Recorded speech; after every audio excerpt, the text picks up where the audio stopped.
Hello, everyone. Welcome to How to Read Chinese Poetry podcast. I'm Zong-qi, the program host. In this podcast program, my colleagues and I aim to introduce cutting-edge scholarship on Chinese poetry to a broad general audience. We will present 52 episodes covering the major poetic genres developed over China's long history. Each episode features close reading of one or more of the best-known Chinese poems, with an aim to illuminate their literary greatness and cultural significance.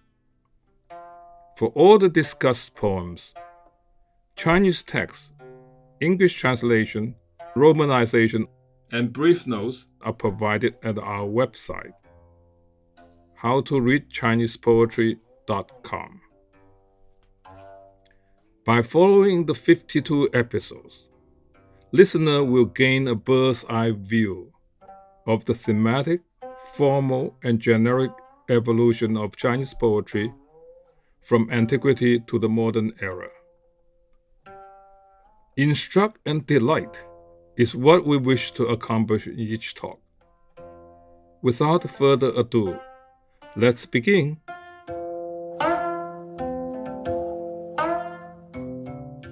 Today, Professor Su will present his last episode entitled Political Satire or Coquetry. Let us welcome Professor Su. The Mulberry Along the Lane, 陌上桑, is one of the best-known Yuefu poems in the history of Chinese literature. This ballad reputedly is about a woman named Luofu.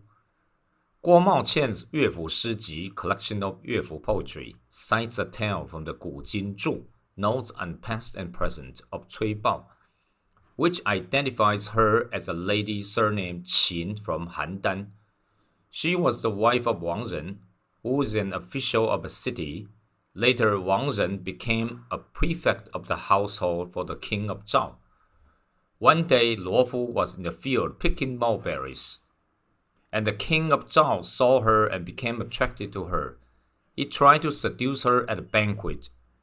Luofu, who was a skilled zither player, composed 陌上桑 to discourage him. However, the source for the story is not testified by any other extant historical records.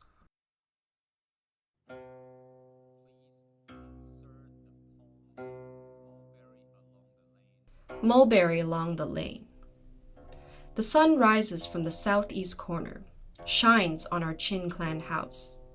The Qin clan has a pretty girl. She calls herself Luofu. Luofu delights in raising silkworms and picking mulberry leaves. She picks mulberry leaves at the southern corner of the wall. Blue silk strands form her basket ties. A cassia twig serves as its handle. On her head is a falling xinyang. On her ears are bright moon pearls. Of golden silk is her skirt. Of purple silk is her jacket. When passersby see Luofu, they put down their loads, stroking their beards. When young men see Luofu, they remove their caps and fiddle with their headcloths. Plowmen forget their plows. Hoers forget their hoes. When they return, they complain about each other. It's all because of looking at Luofu. The Grand Warden comes from the south. His 5 horses stop, pacing up and down. The Grand Warden sends forth an officer to ask from what house is this pretty girl. The Qin clan has a pretty girl. She calls herself Luofu. What is Luofu's age?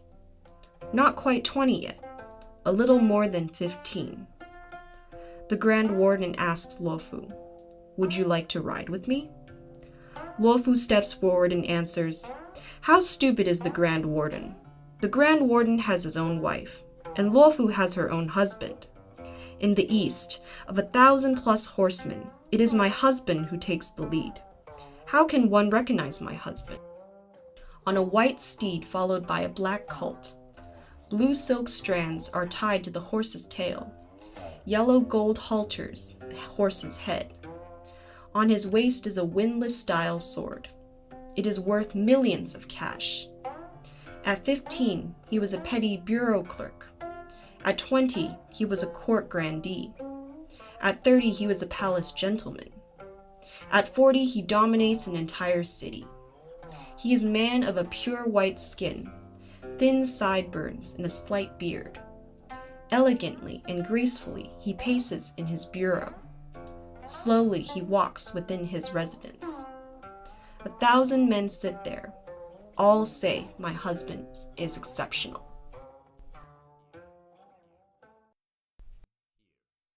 First of all, from the consistent use of the pentasyllabic lines, the poem has been roughly dated to the later Han, when this meter became mature, despite the absence of internal evidence to support this view.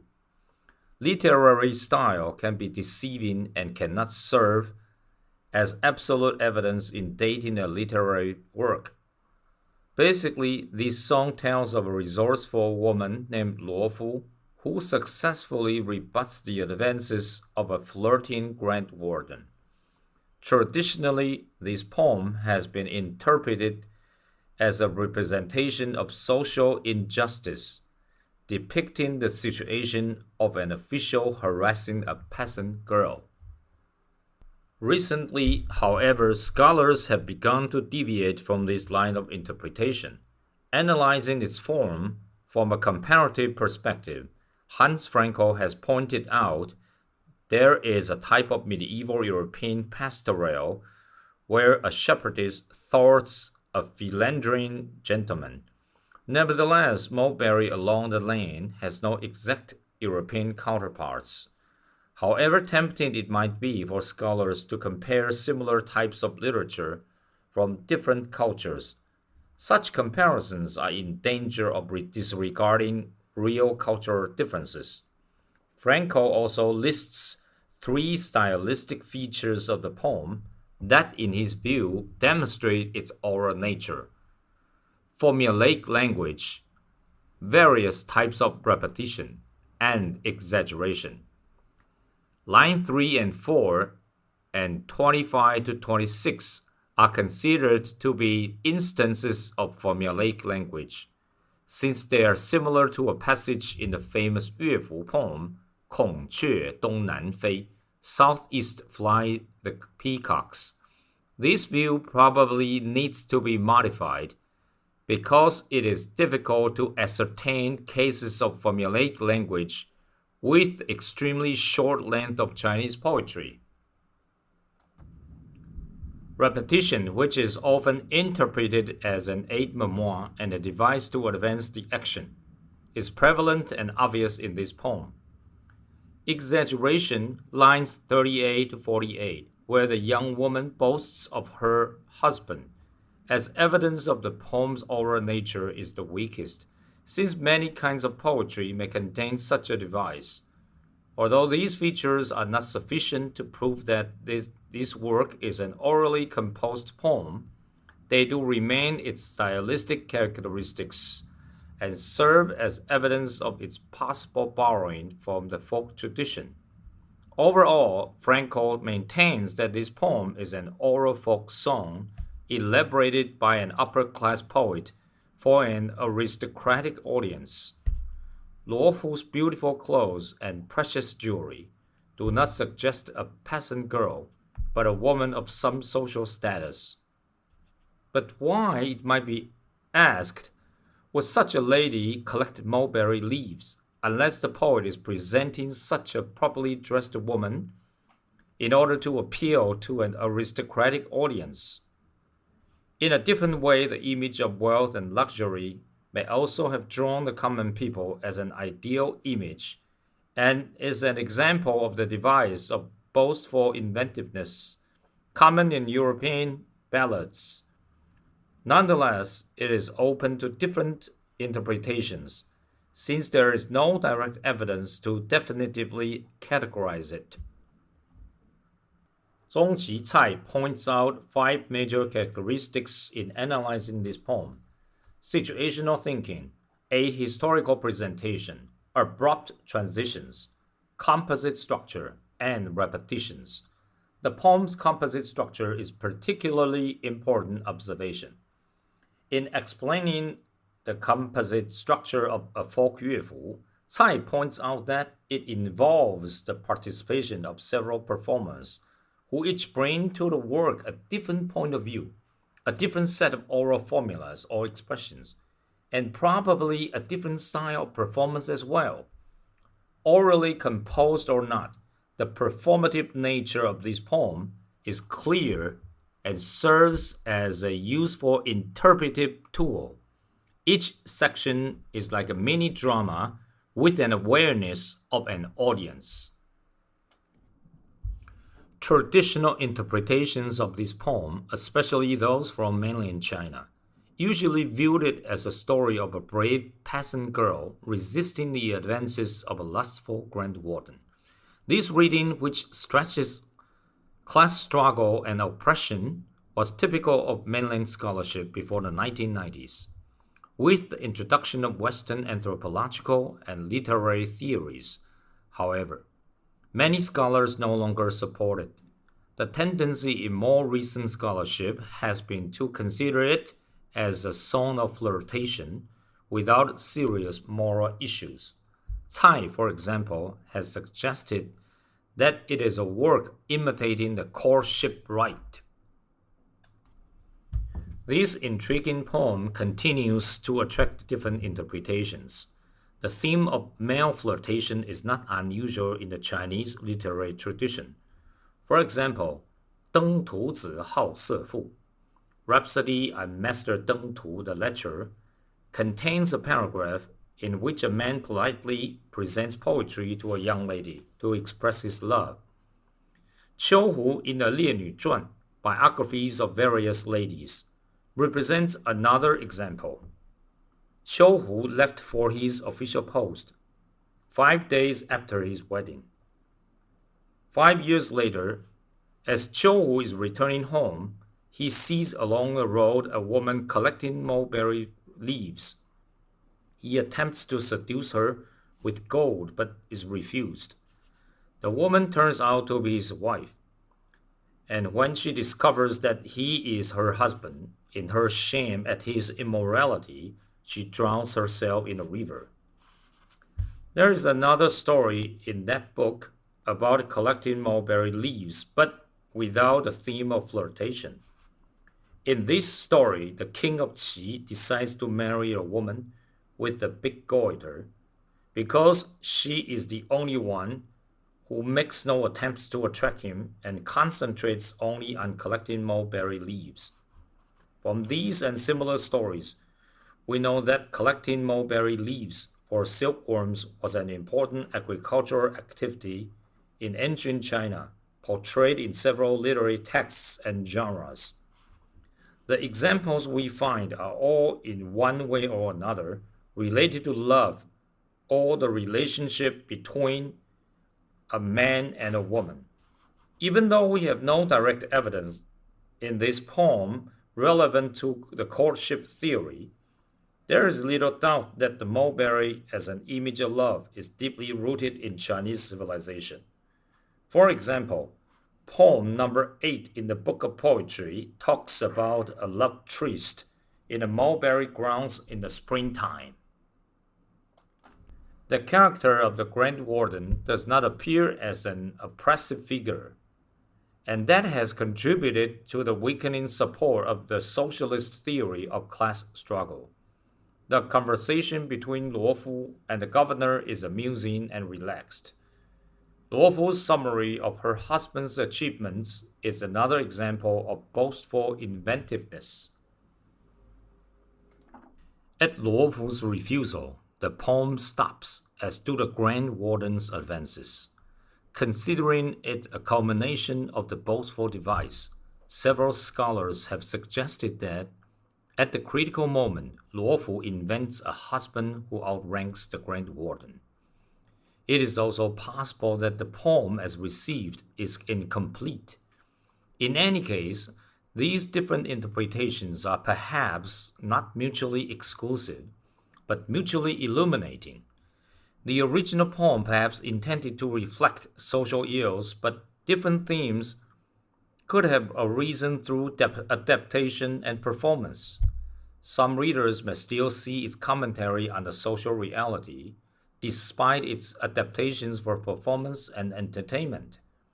Otherwise, it may simply be a poem about a clever woman who devises a sweet and inoffensive way to turn down her suitor.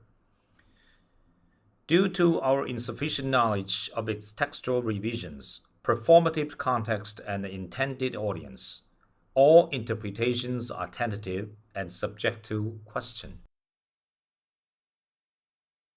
Let's thank Professor Su for such a stimulating talk. This talk concludes his topic, the Han Music Bureau Poetry. To learn more about this topic from Professor Su, you may read his chapter on the Han Music Bureau Poetry in our source book, How to Read Chinese Poetry, a Guided Anthology. Next week, we'll get started on the topic, the Han Pentasyllabic Poetry, the 19 old poems, and I myself will be the host. I hope you enjoyed the talk. Let us relax and listen to a reading of the poem in Mandarin. 陌上桑，日出东南隅，照我秦氏楼。秦氏有好女，自名为罗敷。罗敷喜蚕桑，采桑城南隅。青丝为龙系，桂枝为龙钩。头上窝堕髻，耳中明月珠。香起为下裙，紫起为上襦。行者见罗敷，下旦履髭须。少年见罗敷，脱帽着梢头。耕者忘其犁，锄者忘其锄。来归乡怒怨，但作观罗敷。使君从南来，吾马力迟除。使君遣吏往，问此谁家书？秦氏有好女，自名为罗敷。罗敷年几何？20尚不足，15颇有余。使君谢罗敷，宁可共在否？罗敷前致辞，使君意何余？使君自有妇，罗敷自有夫。东方千余骑，夫婿居上头。何用识夫婿？白马从立居。青丝系马尾，黄金落马头。腰中辘轳箭，可值千万余。15服小吏，20朝大夫。30侍中郎，40专承居。为人洁白皙，连连颇有须。盈盈弓府部，冉冉府中区。座中数千人，皆言夫婿书。